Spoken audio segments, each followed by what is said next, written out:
అందరికీ నమస్కారం. భాస్కర్ కిలి ఛానల్‌కి స్వాగతం. నేను ఒక విజ్ఞప్తి అందరికీ చేస్తున్నాను. అదేంటంటే మనందరికీ తెలుసు మనకి హైందవి స్వరాజ్ అనే ఇంకొక ఛానల్ కూడా ఉంది అని.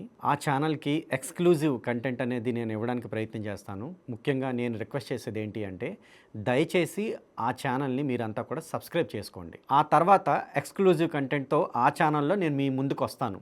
సో ముందుగా అయితే మీరు నా ఈ ఛానల్తో పాటు ఆ ఛానల్ని కూడా దయచేసి సబ్స్క్రైబ్ చేసుకోండి. దయచేసి మీ యొక్క విలువైన సమయాన్ని కేటాయించి ఈ వీడియో స్టార్టింగ్ నుంచి ఎండింగ్ వరకు చూడమని నేను మీకు విన్నవించుకుంటున్నానండి. ఎందుకంటే ఇది హిందుత్వం గురించి, నా గురించి, మా గురించి, అలాగే మీ గురించి చేసే వీడియో. మనం ఏం చేయాలి ఫ్యూచర్లో అని చెప్పే వీడియో. మీకు బోర్ కొట్టచ్చు మొత్తం వినేటప్పుడు, కానీ జాగ్రత్తగా చూడండి, ఆలోచించండి, తెలుసుకోండి. ఎందుకంటే మనం అందరం కూడా ఈరోజు ఆపదలో ఉన్నాం. హిందువులంతా ఆపదలో ఉన్నారు. జాతి మొత్తం నశించిపోయే పరిస్థితికి వచ్చింది. ఇది ప్రతిసారి అందరూ చెప్తూనే ఉన్నారు, కానీ ఎందుకో మనం మాత్రం వినట్లేదు. అయితే ఇక్కడ మీరు చేయాల్సిన పని ఏంటి అనే దాని గురించి నేను చెప్దాం అనుకుంటున్నాను. అంటే మీరు ఎవరైతే వినట్లేదో ఆ హిందువులతో పోల్చుకుంటే కాస్త బెటర్. మీది కాస్త లైక్డ్ మెంటాలిటీ అన్నమాట. అంటే మేము ఏదైతే చెప్తున్నామో అదంతా మీరు చూస్తున్నారు అంటే అస్సలు పట్టించుకొని, అంటే ఇప్పుడు రాజకీయాలు, సినిమాలు, క్రికెట్, జబర్దస్త్ ఈ ఎంటర్టైన్మెంట్లో పడిపోయి వాళ్ళకి ఏం జరుగుతుందో తెలియని హిందువుల కన్నా అట్లీస్ట్ మీ సమయాన్ని కాస్తో కోస్తో కేటాయిస్తూ మా వీడియోలు చూస్తున్నారు అంటే ఎంతో ఒకంత హిందూ స్పృహ మీకున్నట్లే. ఈరోజు హిందువులకి ఈ దుర్గతి పట్టింది అంటే మనందరికీ తెలుసు, దానికి మొట్టమొదటి కారణం హిందువులే అని. దానికి దాదాపుగా ఒక 1000 సంవత్సరాల నుంచి వీళ్ళ తాలూకు హిందుత్వాన్ని ఎలా కాలరాయాలి, వీళ్ళ నుంచి ఆ హిందుత్వాన్ని తీసేసి వీళ్ళని ఒక ఖాళీ హిందువులను ఎలా ఉంచాలి అనే విషయంలో అటుపక్క ఇస్లామిక్ టెర్రరిస్టులు కానీ, ఇటుపక్క క్రైస్తవులు కానీ, ఇటుపక్క వచ్చిన ఈ కాంగ్రెస్ కానీ, కమ్యూనిస్టులు కానీ వీళ్ళంతా కూడా సక్సెస్ అయ్యారు. ఈరోజు ఉన్న హిందూ అనేవాడు ఎవరికి కూడా అసలు హిందుత్వం అంటే ఏంటో తెలియదు. వాడికి హిందుత్వం అంటే ఏంటో తెలియనప్పుడు వాడి మీదకి ఏం ఆపద వస్తుంది అంటే వాడికేం తెలుస్తుంది? వాడికి ఏమీ తెలీదు. నెమ్మదిగా అసలు హిందుత్వాన్ని అంటే హిందువుల్ని ఎరాడికేట్ చేసేస్తామని అసెంబ్లీలో చెప్పే ఒక సిచ్యువేషన్ వచ్చింది. అసలు మొత్తం అంతా కూడా చాలా టెన్షన్గా ఉంది. కానీ అసలు దీన్ని పట్టించుకుంది ఎవడు అంటే ఫస్ట్ హిందువులే. వాళ్ళు పట్టించుకునే సిచ్యువేషన్ వచ్చేటప్పుడు వాళ్ళని కాపాడేవాడు కూడా ఎవడు ఉండడు. ఎందుకంటే మనకి వేరే దేశం కూడా లేదు ఎక్కడికి పారిపోదాం అన్నా. ముస్లింల మీద అటాక్ అయింది అనుకోండి, అటు యుఏఈ దేశాలు మాట్లాడతాయి. ఇటు పక్క క్రైస్తవుల మీద అటాక్ అయింది అనుకోండి, అమెరికానో ఇంగ్లాండో వాళ్ళు మాట్లాడతారు. కానీ హిందువులకి ఏదైనా జరిగింది అనుకోండి, హిందువులే మాట్లాడకపోతే మన గురించి వత్తాసు పలికితే ఎవడు మాట్లాడతాడు? ఎవడు మాట్లాడు. వీళ్ళ కథ సమాప్తం అంటారు. మిగతా ఏ మతాల వాళ్ళు వస్తారో వాళ్ళని పెట్టి అటు ఇది క్రైస్తవ దేశంగానో లేకపోతే ఇస్లామిక్ దేశంగానో ప్రకటిస్తారు. వాళ్ళ దాంట్లో ఇది చేర్చేసుకుంటారు. అంతకు మించి ఏమీ జరగదు. కనీసం హిందూ జాతి ఉందని నాకు తెలిసి హిస్టరీలో కూడా రాయరు. అంత భయంకరమైన సిచ్యువేషన్లో మనం ఉన్నాం. అయితే ఇక్కడ ఇంకొక చిన్న విషయం కూడా చెప్పాలి. ప్రస్తుత పరిస్థితుల్లో మనం చూస్తే అసలు మనల్ని రక్షించాలి లేదా ఈ సిచ్యువేషన్స్ గురించి చెప్పాలి అనేది ఆ బాధ్యత ఎవరు తీసుకోవాలి? ఇటుపక్క పీఠాధిపతులు కానీ, గురువులు కానీ తీసుకోవాలి. వాళ్ళంతా ఎప్పుడో జనాలకి దూరంగా జరిగిపోయారు. ఇక్కడ అగైన్ ఒక చిన్న సూచన ఇస్తున్నాను. ఏంటి అంటే నేను జనరలైజ్ చేసి మాట్లాడుతున్నా తప్ప కొంతమంది దీనికి ఎక్సెప్షన్ ఉన్నారు. గురువుల్లోనూ మంచి వాళ్ళు ఉన్నారు, పీఠాధిపతుల్లోనూ మంచి వాళ్ళు ఉన్నారు, అన్నింటిలోనూ మంచి వాళ్ళు ఉన్నారు. వాళ్ళను వదిలేయగా మిగతా వారి గురించి మాట్లాడుతున్నానని మీరు అర్థం చేసుకోండి.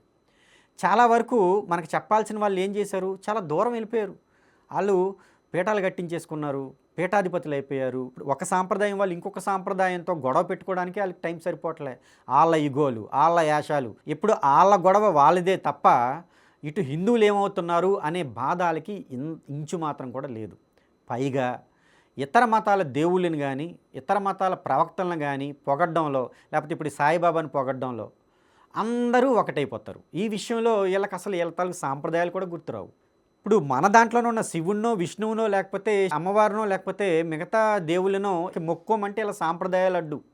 వీళ్ళకి వాళ్ళు హిందువులని గుర్తురారు. కానీ సాయిబాబానో, లేకపోతే యేసునో, లేకపోతే అల్లానో, ప్రవక్తనో అంటే మాత్రం వీళ్ళందరికీ సెక్యులరిజం ఒంటి మీదకి వచ్చి పూనకాలు ఆడించేస్తుంది అనమాట. ఈరోజు ప్రవచనకారులు కూడా చాలా వరకు అలానే తయారయ్యారు. ఇవన్నీ మనం చూస్తున్నాం. మరి ఇప్పుడు వీళ్ళకి చెప్పడానికి ఎవరు వచ్చారు అంటే ఇదిగో మా లాంటి వాళ్ళు వచ్చారు.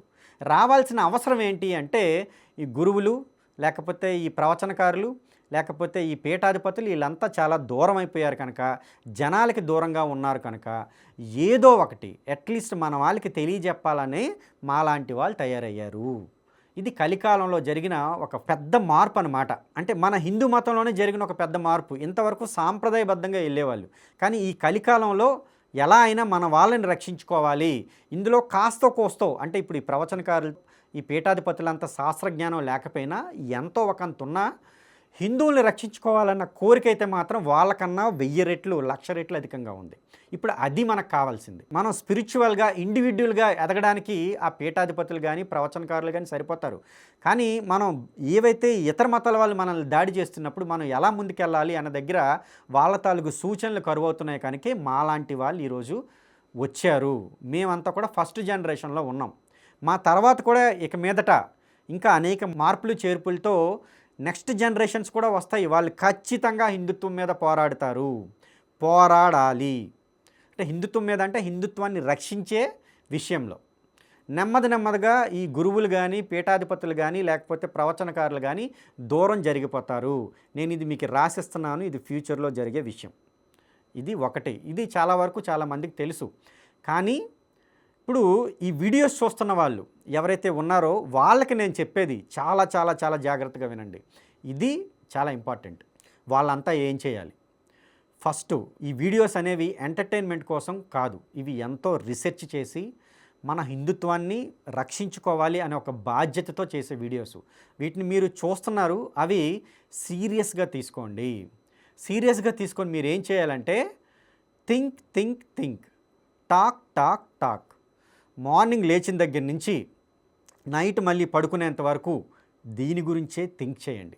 మన హిందుత్వాన్ని, హిందువుల్ని ఎలా రక్షించాలి అనే దాని గురించి థింక్ చేయండి. అలానే దీని గురించి మాట్లాడండి. ఎవరితో మాట్లాడతారు?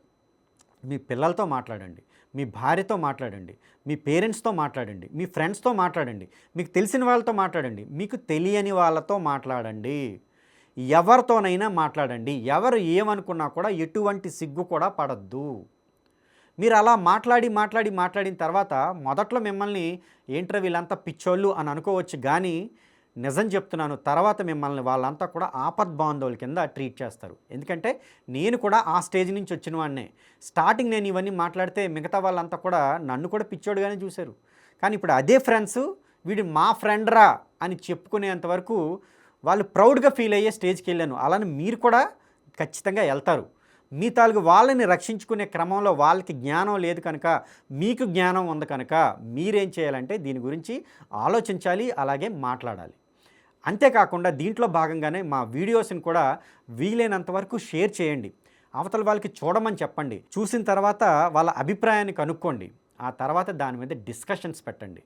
అలానే వార్తాపత్రికల్లో చాలా రకాల వార్తలు వస్తున్నాయి.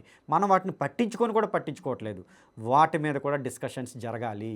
చాలా వరకు మన హిందువుల్లో ఎలా ఉందంటేనండి, హిందుత్వాన్ని రక్షించడం అనేది ఏదో హాబీ కింద చూస్తున్నారు తప్ప ఇది మన తాలూకు బాధ్యత, మన తాలూకు రెస్పాన్సిబిలిటీ అనే విషయం మర్చిపోతున్నారు. ఒక క్రైస్తవుడు ఉన్నాడు, వాడు మత మార్పిడి అనేది వాడి బాధ్యతని పెట్టుకుంటాడు. ఒక ముస్లిం ఉన్నాడు, అల్లాయే దేవుడు, మిగతా వాళ్ళంతా కాఫిర్లు, వాళ్ళని ఏదైనా చేసి అల్లా దగ్గరికి తీసుకురావాలి అని వాడు మనస్ఫూర్తిగా నమ్ముతాడు. వాడి తాలూకు చిహ్నాలు అనేవి పెట్టుకుంటాడు. వాడు అలానే ఉంటాడు. కనుక వాడిని ఎవరు చూసి నవ్వుతున్నారా? నవ్వట్లేదు. ఎందుకు నవ్వట్లేదు? పైగా వాడికి రెస్పెక్ట్ ఇస్తున్నాం మనం. ఈరోజు మనం హిందువుల కింద ఉండి ఈ మాటలు మాట్లాడితే ఏదో సిగ్గుపడేటట్టు జనాలు చూస్తున్నారు. కానీ మీరు మాట్లాడగా వాళ్ళకి విషయం తెలుస్తుంది, అర్థం అవుతుంది. ఎందుకంటే ఇప్పుడు వాళ్ళు ఏమీ తెలుసుకోలేని సిచ్యువేషన్లో ఉన్నారు కనుక వాళ్ళు ఇప్పుడు అలా ఉన్నారు. కానీ ఒకప్పుడు మీరు అలా ఉన్నోళ్ళే, ఒకప్పుడు నేను అలా ఉన్నోన్నే. సో అప్పుడు మనం ఏం చేయాలి? ఎవరేం అనుకుంటున్నారు, ఎవరేం చేస్తున్నారు అనే దానికన్నా మన జాతి చాలా క్లిష్ట పరిస్థితుల్లో ఉంది. మన జాతిని రక్షించుకోవడం అనేది ఇంకా పెద్ద విషయం అనే దగ్గర మీరు తీసుకుంటే దీని తాలూకు ఇంటెన్సిటీ ఏంటి అనేది మీకు అర్థమవుతుంది. కనుక ఇలాంటి చిన్న ప్రాబ్లమ్స్ అనేవి మీకు అసలు కనబడవు. ఇకపోతే ఇంకొక విషయం, ఇప్పుడు ఉన్నవాళ్ళు చాలా తక్కువ. కానీ అంటే ఎవరు? ఈ హిందూ ధర్మాన్ని కాపాడడం కోసం, సంరక్షించడం కోసం పోరాడేవాళ్ళు. మరి వీళ్ళని రక్షించాల్సిన బాధ్యత ఎవరిది? హిందువులదే. ఎందుకంటే మీరు ఒక పక్క మీరు చేయాల్సిన పని, ఇటుపక్క హిందుత్వాన్ని అంటే మా తాలూకు వీడియోస్ని షేర్ చేస్తూ దాని మీద డిస్కషన్స్ పెడుతూ వాటి గురించి మాట్లాడుతూ ఉండడం ఒకటైతే, మీ దగ్గర ఏమైనా ఆర్థిక పరంగా మీకు లోటు లేకుండా ఉంటే మాత్రం తప్పకుండా మా హిందూ సంస్థల్ని ఆదుకోవాల్సిన బాధ్యత కూడా మీదే. ఎందుకంటే మీరు మాకు ఎంత ఫోర్స్ని ఇస్తున్నారు, ఎంత ఫైనాన్షియల్ సపోర్ట్ ఇస్తున్నారు అనే దాని మీదనే మేము ఎంత పని చేయగలం అనేది ఆధారపడి ఉంటుంది. ఇదంతా కూడా ఇంటర్లింక్ అండి. మేమేదో కూర్చొని పని చేసేస్తున్నాం అనడం కూడా రాంగ్. ఇటు పక్క మన హిందువులు లేకపోతే మేము ఏ పని కూడా చేయలేం. వాళ్ళ సపోర్ట్ లేకపోతే మేము అసలు ముందుకే వెళ్ళలేం. ఇప్పుడు వాళ్ళు వినలేదనుకోండి, మేము మాట్లాడే లాభమే ఉంటుందండి. కొన్నాళ్ళకి ఏమవుతుంది, ఇప్పుడు ఏదైతే ఇదొక ఉద్యమం నడుస్తుందో అది చచ్చిపోద్ది. మీకు ఇంట్రెస్ట్ లేనప్పుడు మేమేం చేయగలం? ఆ తర్వాత మన జాతి ఏమవుతుంది అనేది అందరికీ తెలుసు. ఎక్కడో ఒక దగ్గర భగవంతుని కృప అక్కడ ఉంది కనుక స్టార్ట్ అయింది. సో దాన్ని మనం పెంచి పోషించుకోవాల్సిన బాధ్యత మనదే. ఇది ఏదో చిన్న విషయం కింద చూడకండి, లేదా ఒకసారి ఇచ్చాను కదా అని కూడా అనుకోకండి. నిజంగా ఫైనాన్షియల్గా మీరు వెల్ సెటిల్డ్ అయితే మీరు గుడిలో హుండీలో డబ్బులు వేయడం కాదు, వేస్తే ఏమవుతుంది, అది ఎండోమెంట్ తీసుకుపోతుంది. లేదు అంటారా, ఒక పాతబడిన గుడులనైనా తీసేసుకోండి, అది ప్రాబ్లం లేదు. లేదా బ్రాహ్మణులకి పేదవారికి ఇవ్వండి, అది కూడా ప్రాబ్లం లేదు. లేదా మాలాంటి వారికి ఇవ్వండి, మమ్మల్ని మరికొంచెం సేవ చేయడానికి లేదా మన ధర్మాన్ని రక్షించుకునే విషయంలో మీరు కూడా భాగస్వాములు కండి. ఇది తప్పకుండా మీరు చేయాల్సిన పని. దీని గురించి ఆలోచించండి. మన హిందుత్వాన్ని ఎలా రక్షించుకోవాలి, మన జాతిని ఎలా రక్షించుకోవాలి, మనకు రాబోయే ప్రమాదం నుంచి ఎలా తప్పించుకోవాలి. ఎందుకంటే నేను చేసేది అదే. దానివల్లనే అసలు నా దగ్గర ఏమీ లేకపోయినా ఈ ఆర్గనైజేషన్ అనేది స్టార్ట్ చేయాల్సి వచ్చింది. ఎన్ని కష్టాలు పడుతున్నాననేది నాకు తెలుసు. ఫైనాన్షియల్గా ఏమీ సపోర్ట్ లేకపోయినా కేవలం హిందూ ధర్మాన్ని సంరక్షించుకోవాలి అనే ఏకైక లక్ష్యంతో ముందుకెళ్తున్నాను. సో దయచేసి మీరు కూడా అదే పని చేస్తారు అని చెప్పి అందరికీ కూడా విన్నవించుకుంటూ, దాన్ని ఆశిస్తూ అందరికీ నమస్కారం అండి. జై హింద్.